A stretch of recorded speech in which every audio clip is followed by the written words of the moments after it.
बहुत समय पहले एक सुंदर सा जंगल था।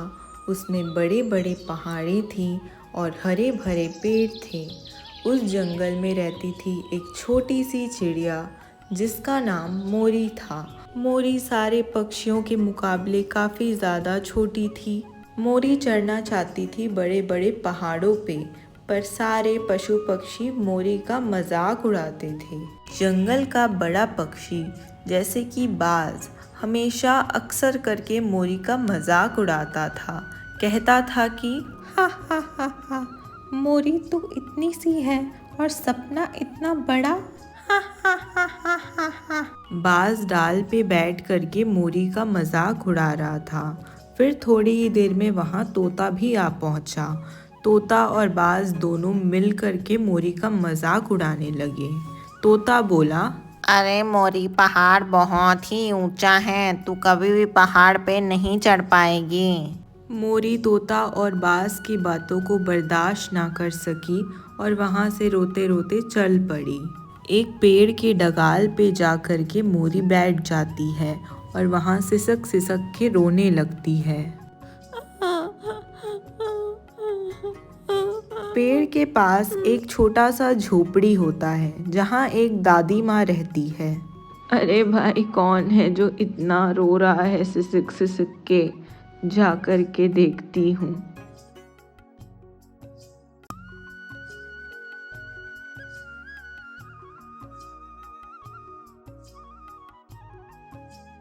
जैसे ही दादी माँ घर के बाहर जाती है, उनकी नज़र ठीक पेड़ के डगाली पर जा उठती है। वो देखती है एक नन्ही सी चिड़िया बैठ करके वहाँ रो रही थी। क्या बात है नन्ही चिड़िया, क्यों इतने देर से यहाँ रो रही हो? चलो अब चुप भी हो जाओ और मुझे बताओ क्या बात है, क्यों रो रही हो? दादी माँ, मुझे ऊंची उड़ान भरनी है। मुझे पहाड़ों पर चढ़ना है, बट जंगल के सारे पशु पक्षी मेरा मजाक उड़ाते हैं। सब कहते हैं कि मैं कभी भी उड़ान नहीं भर पाऊंगी, मैं बहुत छोटी हूँ। अरे पगली, अगर तुम सबकी बातों को दिल से लगा बैठोगी तो जिंदगी कैसे जियोगी? जिंदगी में आगे कैसे बढ़ोगी? आज की दुनिया में हर कोई एक दूसरे को नीचा दिखाना चाहता है, पर तुम्हें नीचे नहीं गिरना है। तुम वो करो जो तुम्हारा दिल करता है और किसी की भी बातों को दिल से मत लगा बैठो। मोरी दादी माँ की बातों को सुनती है और उन्हें सुन करके बहुत प्रभावित होती है। फिर वो अपने घर के लिए निकल पड़ती है। पर क्या मोरी सच में दादी माँ की बातों को सुन करके खुश हुई है? मोरी दादी माँ की बातों को सोचते सोचते घर की ओर निकल पड़ी। मोरी का घर और दादी माँ का घर बहुत ही दूर था। वो रोते रोते इतने दूर आ पहुंची थी, मोरी को खुद को नहीं पता था। इस वजह से मोरी को काफ़ी रात हो जाती है, तो वो एक पेड़ की डगाली पे आ पहुंचती है। मोरी पेड़ की डगाली पर बैठकर चांद को निहारने लगती है और सोचती है, काश मेरी किस्मत भी इतनी अच्छी होती कि मैं पहाड़ चढ़ पाती, पर मेरी फूटी किस्मत। पर दादी माँ ने कहा था किसी की भी बातों को दिल से नहीं लगाना, जो मन में आए वो करना। तो अब से मैं किसी की भी बातों को दिल से नहीं लगाऊंगी। मोरी पेड़ के नीचे बैठकर काफ़ी सारी बातें सोच रही थी कि वैसे ही बारिश आ पड़ी। बारिश में मोरी भीगने लगी। मोरी डर के मारे वहाँ से तुरंत चल पड़ी और डर के मारे मोरी एक घर के नीचे छाँव में आकर के बैठ गई। क्योंकि बारिश काफ़ी ज़्यादा हो रही थी, इसलिए मोरी अपने घर ना जा सकी। मोरी बारिश से बचने के लिए खिड़की के पास आ बैठी और खिड़की के अंदर देखने लगी तो वहाँ उसे एक छोटा सा बच्चा दिखा जो कि हाथ जोड़कर प्रार्थना कर रहा था। बच्चा बोल रहा था, भगवान जी, मेरे सारे दोस्त पढ़ाई में इतने आगे हैं, मैं इतने पीछे हूँ। मुझे भी पढ़ाई करनी है, मैं चाहता हूँ कुछ बनना, लेकिन मैं पढ़ ही नहीं पाता। मेरे सारे दोस्त मुझे चिढ़ाते हैं, बोलते हैं मैं कुछ नहीं कर सकता, मैं बेकार हूँ, ना मैं आज कुछ कर पाया और ना ही कल कुछ कर पाऊँगा। मुझे बहुत बुरा लगता है सबकी बातें सुन कर के। बच्चा भगवान से विनती ही कर रहा था, फिर उसकी माँ वहाँ आ पहुँचती है।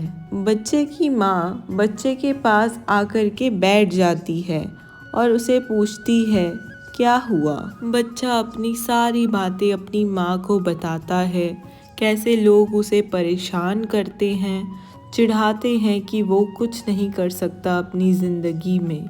बच्चे की माँ उसे बोलती है, बेटा लोगों की बातों को दिल से नहीं लगाते हैं। अगर हम हर किसी की बातों को दिल से लगाना शुरू कर दें तो हमारी तो ज़िंदगी ही रुक जाएगी। इसलिए तुम जो हो, जैसे हो, बहुत प्यारे हो, बहुत अच्छे हो, तुम मेहनत करते हो और मेहनत करके ही पास होते हो।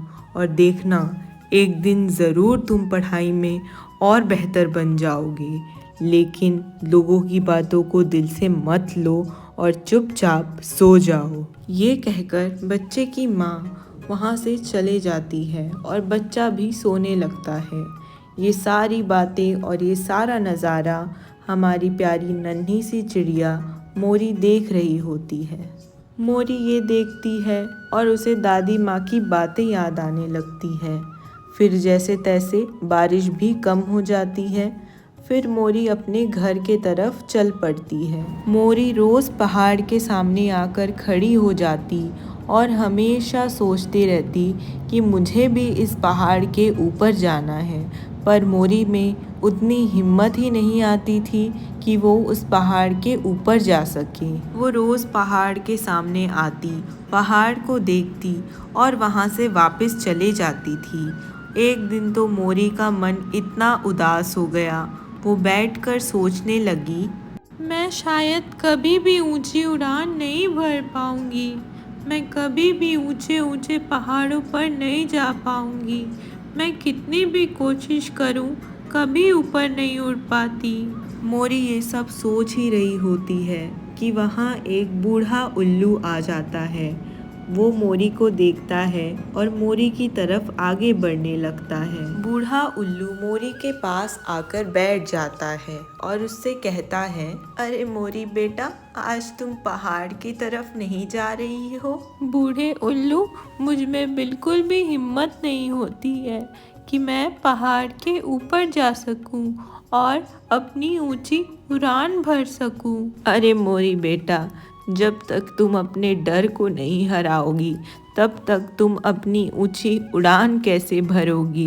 पहले तुम्हें अपने डर को भगाना होगा, तभी तुम अपनी ऊंची उड़ान भर सकती हो।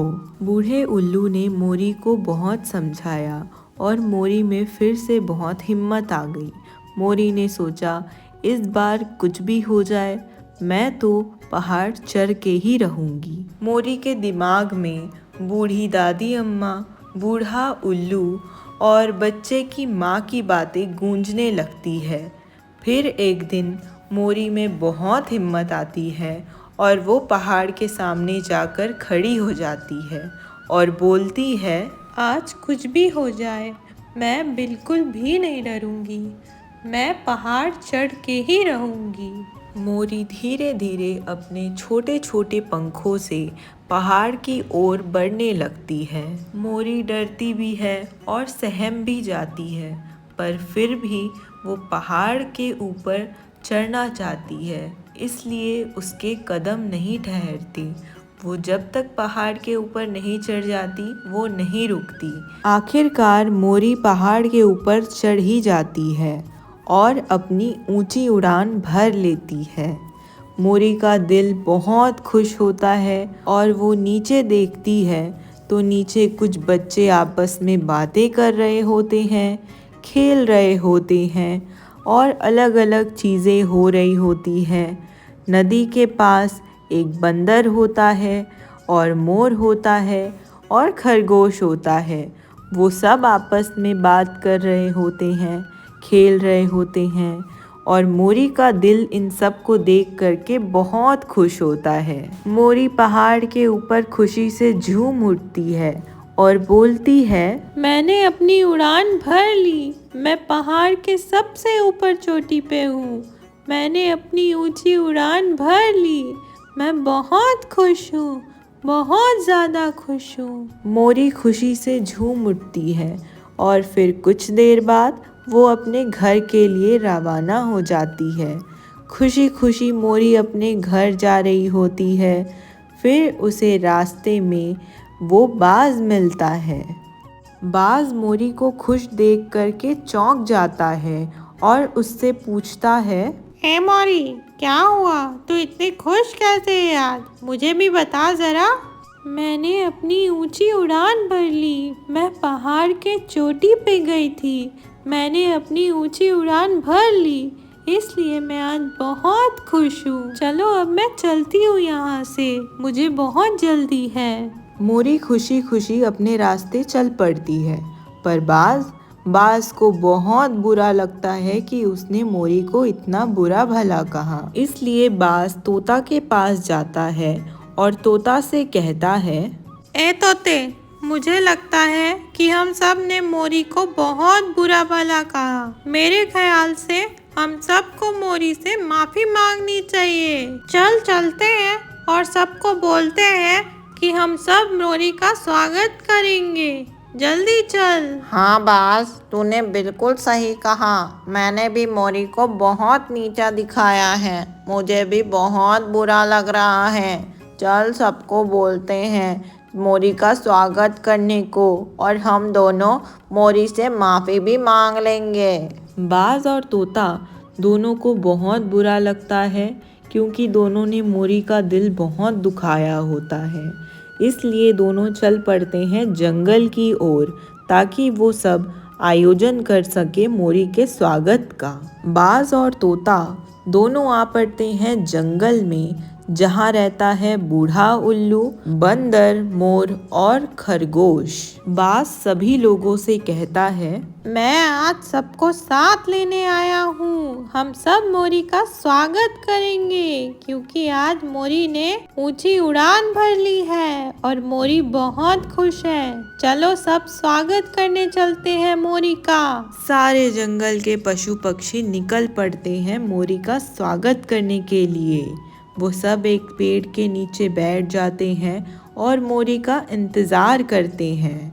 मोरी आती है। मोरी सारे पशु पक्षियों को देखकर बेहद खुश होती है और खुशी से झूम उठती है। बाज और तोता दोनों मोरी से माफ़ी मांगते हैं और मोरी कुछ नहीं कहती, सिर्फ हंसती है और बोलती है, अगर तुम लोगों ने मुझे नहीं बोला होता कुछ, तो मैं आज कुछ भी नहीं कर पाती। इसलिए शुक्रिया, पर कभी भी किसी को ऐसा नहीं बोलना। उस दिन मोरी ने नन्हे बच्चों को सिखाया, चाहे तुम कितने भी छोटे हो, अगर तुम्हारा सपना बड़ा है और तुम हार नहीं मानते, तो एक दिन वो ज़रूर पूरा होगा।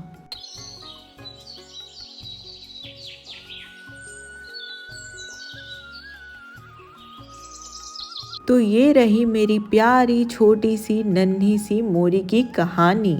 आप मुझे कमेंट्स में ज़रूर बताएं कि आपको मोरी की कहानी कैसी लगी। और अगर आपको गणेशा टून्स के वीडियोस अच्छे लगें तो मैं ज़रूर वीडियोस अपलोड करूँगी। तो चलो अब मिलते हैं नई कहानी के साथ। तब तक के लिए अलविदा मेरे प्यारे दोस्तों।